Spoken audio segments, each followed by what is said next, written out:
Hello everyone, this is Nilesh Kumar Gupta and you are watching NG Physics classes. Well, पिछले turn पे मैंने आपको बताया था कि एक समान चुंबकीय क्षेत्र में अगर कोई चुंबक रखा हुआ है तो उस पर कितना बल और कितना बल आघूर्ण लगेगा। बल आघूर्ण के सूत्र की स्थापना आपने करी थी। जो बल आघूर्ण आया था हमारा वो आया था टाउ बराबर M B sine theta. Clear? क्या आया था?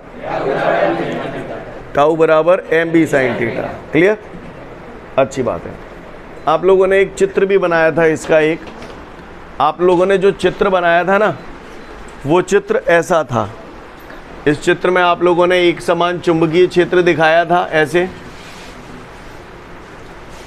सही बोल रहा हूँ भाई? बोलो। और इसके अंदर आप लोगों ने एक चुंबक रखा था ऐसे। उत्तरी ध्रुव पर बल इधर लग रहा था एम बी, दक्षिणी ध्रुव पर बल इधर लग रहा था एम बी। ये कहानी याद है आप लोगों को कल की? बोलो भैया। मुझे ये बता दो यहाँ पर परिणामी बल कितना लग रहा है? परिणामी बल कितना है? 0, क्योंकि जितना बल ये था उतना ही बल ये है। दोनों बल बराबर थे, दिशाएं विपरीत थी, इसलिए परिणामी बल 0 हो गया। क्लियर? लेकिन ये दोनों बल मिलकर बलों का एक युग्म बना रहे थे, बलों का एक जोड़ा बना रहे थे, जिसकी वजह से जो चुंबक ऐसे रखा था वो ऐसे घूमने लगा। समझ में आ रही है बात? घूमने लगा, इसका मतलब इस पे क्या लग रहा है? बल आघूर्ण। क्या लग रहा है इस पे? बल आघूर्ण लग रहा है। जो बात आपको बोल रहा हूँ वो आपको पल्ले पड़ रही है? क्या लग रहा है इस पे? बल आघूर्ण। यहाँ पे इसका मतलब ये है, यहाँ पर बल तो 0 है, परिणामी बल तो 0 है, लेकिन बल आघूर्ण लग रहा है या नहीं लग रहा है? तो बल आघूर्ण 0 है या नहीं है? या नहीं है, यानी बल आघूर्ण बराबर नहीं है 0 के। कहानी समझ में आ रही है आपको? अब इससे पहले कि मैं आगे बढ़ूं, पहले मुझे ये बताओ कि यहाँ पर मैंने जो चुंबक रखा है वो कहाँ रखा है? एक समान चुंबकीय क्षेत्र में। एक समान चुंबकीय क्षेत्र में हर जगह चुंबकीय क्षेत्र की तीव्रता समान होती है। क्लियर? तो इस पे भी बल एम बी यानी बी रखा आपने केवल, और यहाँ पर भी एम बी, यहाँ भी बी रखा है। लेकिन अगर मान के चलिए, रुको, मान के चलिए गया भाड़ में, बाद में बात करेंगे भाई। एक बात आप सब लोग जान लें, जैसे ये सपोज करिए कोई भी वस्तु है, अगर उस वस्तु पर बल लगता है तो उस वस्तु की जो गति होती है वो रेखीय गति होती है। किसी भी वस्तु पर बल लगेगा तो उसकी जो गति होगी वो रेखीय गति होगी। क्लियर? लेकिन अगर किसी वस्तु पर बल आघूर्ण लग रहा है, नाम में ही छुपा हुआ है सब कुछ, बल आघूर्ण, जिस बल के आ जाने से घूर्णन गति होने लगे उसी को मैं बल आघूर्ण बोलने लगता हूँ। बोलो भैया, समझ में आ रही है मेरी बात? क्लियर है? गौर से देखिएगा सभी लोग ध्यान से। जैसे ये एक मोबाइल है, मैंने इस पे बल लगाया, मैं इस पे बल लगा रहा हूँ और इसे ऐसे खींच रहा हूँ, तो इसके अंदर जो गति हो रही है वो कैसी गति हो रही है? रेखीय गति हो रही है। क्लियर है? लेकिन अगर मैं इस पे बल आघूर्ण लगाऊंगा, यानी अगर किसी वस्तु पर बल लगा देने से वो वस्तु घूमने लगे तो उसे बल आघूर्ण बोलने लगते हैं। समझ में आ रही है बात? आप किसी वस्तु पर ताकत लगा रहे हो और ताकत लगाने के बाद वो वस्तु सीधी रेखा में गति कर रही है तो आप उसे बोलेंगे नहीं, रेखीय गति तो है, बल लग रहा है। लेकिन अगर किसी वस्तु पर बल लगाने से वो वस्तु घूमने लगे तो उसे बल आघूर्ण कहेंगे। समझ गए? क्लियर है? क्या बोला मैंने? समझ में आई बात? अगर किसी वस्तु पर ताकत लगाने से वो वस्तु रेखीय गति कर रही है तो इसका मतलब उस वस्तु पर क्या लगाया गया है? बल लगाया गया है। लेकिन यदि किसी वस्तु पर बल लगाने से वो वस्तु घूम रही है तो इसका मतलब, जो बात बोली समझ में आई? अच्छा, अगर सोच समझ के जवाब देना, ठीक है? अगर किसी जगह लिखा है F बराबर नहीं है 0 तो इसका मतलब बल लग रहा है कि नहीं लग रहा है? अगर मैं बोल रहा हूं F बराबर नहीं है 0 के, F बराबर 0 होता तो नहीं लगता। अगर मैं कह रहा हूं F बराबर नहीं है 0 के, नहीं है बात है, तो इसका मतलब क्या है? बल लग रहा है, और बल लग रहा है तो गति कैसी होगी? रेखीय गति होगी। समझ में आई बात है? और अगर मैं बोल दूं बल बराबर 0 तो बल नहीं लग रहा है तो रेखीय गति नहीं होगी। समझ में आई बात? मैंने बोला टाउ बराबर 0, टाउ यानी तो बलागुण बराबर 0 बोल रहा हूं, तो इसका मतलब क्या हुआ? बलागुण नहीं लग रहा। बलागुण नहीं लग रहा है, इसका मतलब क्या है? घूर्णन गति नहीं होगी। और अगर मैं बोलूं बलागुण बराबर नहीं है 0 के, तो इसका मतलब बलागुण लग रहा है, और बलागुण लग रहा है यानी घूर्णन गति होगी। समझ में आई बात? मैं आपके सामने कुछ एक समीकरण लिख रहा हूं, ठीक है? सोच समझ के जवाब देना। अगर कोई वस्तु रेखीय गति कर रही है तो उसे क्या बोलोगे? यानी F बराबर, अगर कोई वस्तु रेखीय गति कर रही है तो F बराबर नहीं है 0, ऐसे बोलोगे हैं? अगर कोई वस्तु रेखीय गति कर रही है, रेखीय गति कर रही है यानी बल लग रहा है, बल लग रहा है यानी बल का मान 0 होगा क्या? फिर नहीं होगा ना, यानी बल बराबर नहीं है 0। जो बोला समझ में आ रहा है कि नहीं आ रहा? अगर कोई वस्तु घूर्णन गति कर रही है तो इसको कैसे लिखोगे? टाउ बराबर नहीं है 0 के। समझ में आई?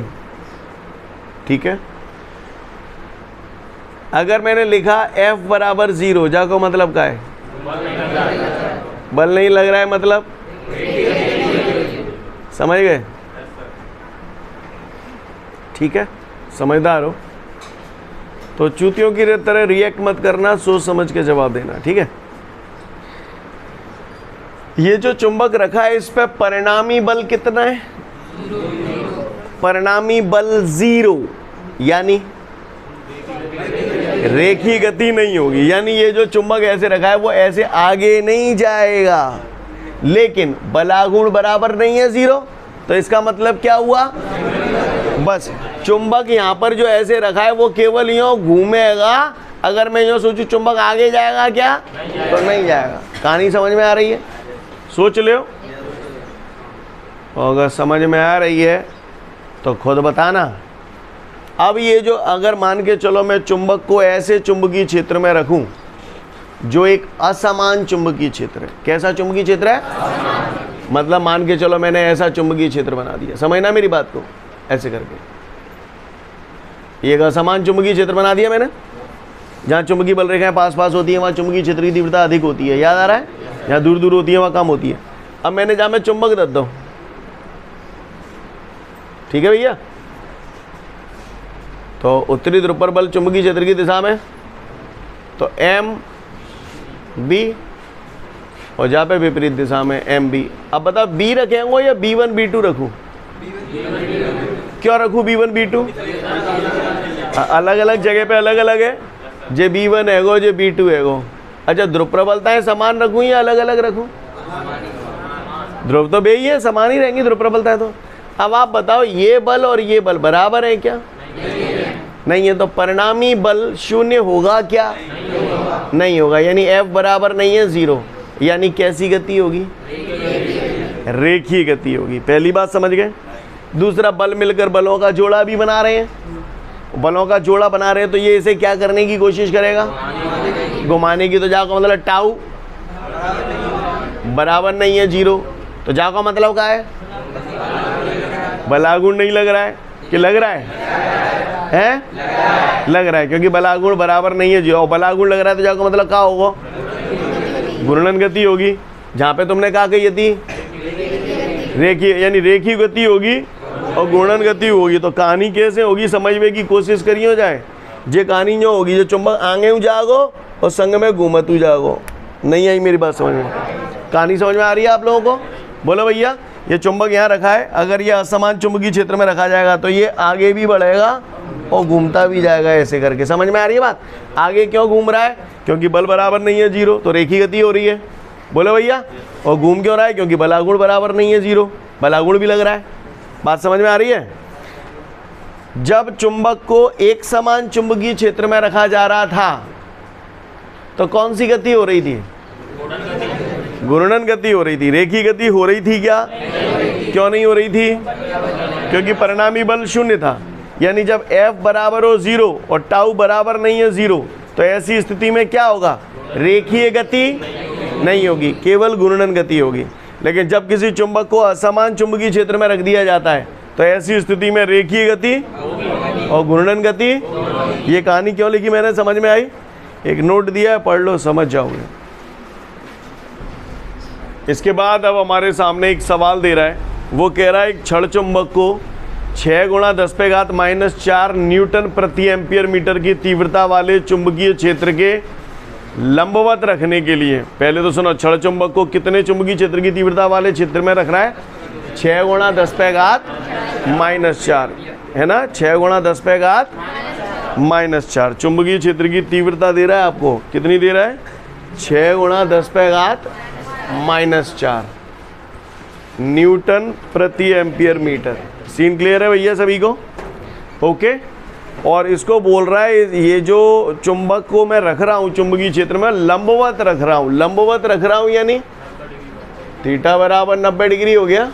बोलो भैया। तो लंबवत रखने के लिए 1.5 × 10⁻⁻5 1.5 × 10⁻⁻5 न्यूटन मीटर का बलागुण लगाने की आवश्यकता होती है। बलागुण, न्यूटन मीटर का बलागुण। तो ये क्या चीज़ दी है? टाउ। समझ में आई बात?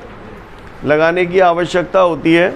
तो चुंबक के चुंबकीय आघूर्ण की गणना करो। चुंबकीय आघूर्ण बोले तो कैपिटल M का मान हमें ज्ञात करना है। बोलो भैया। आगे बोल रहा है यदि चुंबक की प्रभावकारी लंबाई 10 सेंटीमीटर हो। चुंबक की प्रभावकारी लंबाई 2L से प्रदर्शित करते हैं, 10 सेंटीमीटर। जब सेंटी ये लगे हाथ बदल ले, तो 10 × 10⁻⁻2। सीन क्लियर है? तो कह रहा है यदि चुंबक की प्रभावकारी लंबाई 10 सेंटीमीटर है तो उसकी ध्रुव प्रबलता क्या होगी? यानी स्मॉल m भी जानना चाहता है। बोलो भैया। करें शुरुआत। कैपिटल M निकालना है, टाउ दो पट्ठन है। तो हमने ताज़ा सूत्र पढ़ो है, टाउ बराबर mb साइन थीटा। अपने को कैपिटल M निकालना है तो b साइन थीटा नीचे ले आऊँगा, तो m बराबर क्या हो जाएगा? Tau upon b sine theta. बोलो भैया। टाउ को मान अपने पास जाते हैं 1.5 × 10⁻⁻5 वटे b अपने पास आते हैं 6 × 10⁻⁴ साइन थीटा अपने पास आते हैं 90। साइन 90 तो 1 होता है। अब तो जाए सॉल्व कर लोगे? कर लोगे नहीं कर लोगे? आंसर आ जाएगा आपका 2.5 × 10⁻⁻2। चुंबकीय आघूर्ण निकाला है। चुंबकीय आघूर्ण का मात्रक एम्पियर मीटर स्क्वायर। कहानी समझ में आ रही है? अगला हमसे कह रहा है ध्रुव प्रबलता बताऊं। तो हमने पढ़ा है कैपिटल M बराबर स्मॉल m × 2L। बोलो भैया। कैपिटल M अपना ये आ गया है 2.5 × 10⁻⁻ बराबर है स्मॉल m × 2L। अपने पास कितना है? 10 × 10⁻⁻2। सीन क्लियर है भैया सभी को? इसको जब आप सॉल्व करोगे तो m का मान अब तो निकाल लोगे। m का मान आ रहा है बेटा 0.25 एम्पियर मीटर। सीन क्लियर है सभी को? कोई दिक्कत? उतार लो फटाफट इसे। अगला जो क्वेश्चन हमको दे रहा है, कह रहा है एक चुंबकीय सुई का चुंबकीय आघूर्ण 0.048 जूल प्रति टेस्ला है। 0.048 जूल प्रति टेस्ला है। सुई को 0.03 टेस्ला तीव्रता के एक समान चुंबकीय क्षेत्र में B दे रहा है। कितना दे रहा है B? 0.03 टेस्ला के एक समान चुंबकीय क्षेत्र में चुंबकीय क्षेत्र की दिशा से 30 डिग्री कोण पर रखा गया है। काय का मान दे दिया? थीटा का मान दे दिया 30 डिग्री। तो कह रहा है सुई पर लगने वाले आघूर्ण की गणना करो। काय का मान पूछ रहा है? टाउ का। कहानी समझ में आ रही है? क्या सूत्र है? टाउ बराबर M B sine theta. M अपने पास है 0.048, बी अपने पास है 0.03। सही जा रहा हूँ? सॉरी 0.048 है ना। सीन क्लियर है सभी को? बी का मान 0.03, थीटा कितना है? 30 डिग्री। सीन क्लियर है सभी को? टाउ बराबर, गौर से देखिएगा सब लोग, यहीं पे कर देता हूँ। दशमलव के बाद 3 अंक हैं तो 3 बिंदी बढ़ा लूँ। दशमलव के बाद 2 अंक हैं, यहीं में बढ़ा लूँ 2 बिंदी और। बुरा तो ना लग रहा हो? 48 गुणित 3 गुणित साइन 30 का मान 1/2। क्या बिंदी है ये? तो जाए 10 पे घात 5 ना लिख सकत? बोलो भैया। 2 एकम 2, 2 दूनी 4, 2 चौका 8। बोलो भैया। 24 एकम और 24 थी 72। 10 पे घात 5 ऊपर जाओगे तो -5 न्यूटन मीटर। कहानी समझ में आई? क्लियर है? अब देखो आंसर मैच कर रहे हो कि ना कर रहे हो? अब वो ना कर रहे हो 7.2 है तो समझ गए मैच कैसे करेगा? मैच करा बस सिखा दो पहले ही। हाँ समझ गए ना? दशमलव जब कहीं नहीं होता तो लास्ट में मानते हैं, और हमें मालूम है दशमलव को ऐसे ले जाते हैं तो माइनस में घात बढ़ती हैं, ऐसे लाएंगे तो कम हो जाएंगी। तो 2 के बाद दशमलव लाऊंगा तो 10 पे घात -4 रह जाएगी। आप इतना भी लिख दोगे तो भी 100% करेक्ट है। कोई ज़रूरी थोड़ी कि भैंसो ही आना चाहिए जैसो में हुआ है। सीन क्लियर है? बात समझ गए सभी लोग? उतार लो फटाफट इसे। इसके बाद आपके सामने 2 क्वेश्चन दिए हैं, वो गलती से इसमें आ गए हैं, दोनों को काट देना। एक तो दिया है एक समान चुंबकीय क्षेत्र में रखे चुंबक को घुमाने में किए गए कार्य की गणना। मिला? ये वाला उड़ा दो पूरा। और इसके बाद एक और प्रश्न है, एक समान चुंबकीय क्षेत्र में रखे चुंबक की स्थितिज ऊर्जा। मिला? ये पूरा उड़ा दो प्रश्नोत्तर समेत। ठीक है ना? ये दोनों क्वेश्चन अब आपके सिलेबस में रहे नहीं। इसके बाद आपके सामने एक नोट दिखाई दे रहा होगा, धारावाही परिनलिका से बने चुंबक का चुंबकीय आघूर्ण। क्लियर? धारावाही परिनलिका से बने चुंबक का चुंबकीय आघूर्ण। तो इसका सूत्र होता है M बराबर NAI या IAN, कुछ भी बोल सकते हैं। देखिए मैं समझाने की कोशिश करता हूँ, थोड़ा सा ध्यान दीजिएगा। ये भी बताता हूँ ये सूत्र कहाँ से आया। सुने भैया, ध्यान से देखिएगा आप लोग। आपको याद है इससे पिछले चैप्टर में, चैप्टर नंबर 4 में मैंने चुंबकीय क्षेत्र में जब कोई धारावाही कुंडली रखी होती है तो उस पर लगने वाला बलागुण का सूत्र बताया था, टाउ बराबर NIAB साइन थीटा। याद है आपको? ऐसा कोई सूत्र आपको बताया गया था कि नहीं बताया गया था? चुंबकीय क्षेत्र में अगर कोई धारावाही कुंडली रख दी जाती है तो उस पर जो बलागुण का सूत्र लगता है वो ये लगता है। अब कल परसों आपने जो पढ़ा, एक समान चुंबकीय क्षेत्र में अगर कोई दंड चुंबक रख दिया जाता है तो उस पर बलागुण का सूत्र ये लगता है। बोलो भैया, सही बोल रहा हूँ? ये अपन ने पढ़ा। अब जो सूत्र अभी दिया है इस नोट में वो कहाँ से आया ये बताने की कोशिश कर रहा हूँ आपको। आप इन दोनों समीकरणों की तुलना करिए जरा। टाउ से टाउ खत्म, बी साइन थीटा से बी साइन थीटा खत्म। अब बताओ एम काय के बराबर हो गया? वही तो लिखा है NIA या IN। एम बराबर मियाँ। क्लियर? तो एम बराबर IAN याद हो जाएगा इससे आपको। क्लियर? ओके, कोई दिक्कत? एम चुंबकीय आघूर्ण है, आइए आप लोग जानते हो धारा, ये क्षेत्रफल, N फेरों की संख्या। सुनो भैया, चुंबकीय आघूर्ण के 2 सूत्र हो गए आपके। एक तो ये हो गया, एक चुंबकीय आघूर्ण का सूत्र आपने पढ़ा था M बराबर स्मॉल m इंटू 2L। ये चुंबकीय आघूर्ण कैसे चुंबकों के लिए?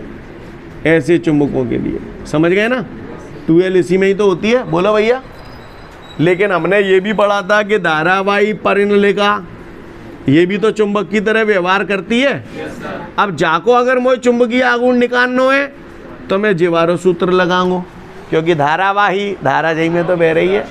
समझ में आ रही है बात? अब मोए धारावाही परिनलिका में चुंबकीय आघूर्ण पूछ रहा है, धारा भारा देगो, तुम जाए लगाए हुए चिपटे हो तो नहीं आवेगो। समझ में आई बात?